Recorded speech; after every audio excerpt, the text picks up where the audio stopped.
প্রিয় দর্শক, আসসালামু আলাইকুম। আপনাদের সবাইকে স্বাগতম আজকের বিশেষ প্রতিবেদনে। আজকের সবচেয়ে আলোচিত খবর, বাংলাদেশের লালমনিরহাটে নির্মিত হতে যাওয়া নতুন বিমানবন্দর প্রকল্পকে ঘিরে তৈরি হয়েছে তুমুল রাজনৈতিক ও কূটনৈতিক আলোচনা।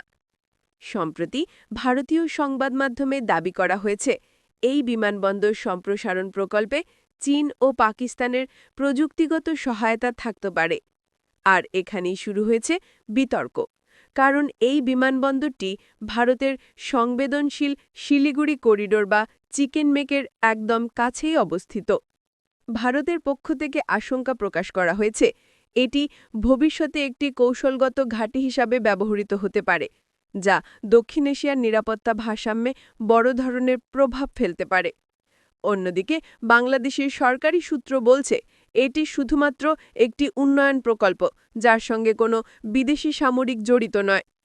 এদিকে সামাজিক মাধ্যমে ছড়িয়ে পড়েছে নানা আলোচনা ও বিশ্লেষণ। কেউ বলছেন এটি বাংলাদেশের সার্বভৌম উন্নয়নের প্রতীক, আবার কেউ দেখছেন আন্তর্জাতিক রাজনীতির নতুন টানাপোড়েনের ইঙ্গিত হিসাবে। এতক্ষণ আমাদের সাথে থাকার জন্য ধন্যবাদ। দর্শক, ভিডিওটি ভালো লেগে থাকলে অবশ্যই লাইক সাবস্ক্রাইব করে দেবেন এবং দেশের বর্তমান যে রাজনৈতিক প্রেক্ষাপট চলছে সেটা আপনি কিভাবে দেখছেন কমেন্ট করে জানাবেন। আল্লাহ হাফেজ।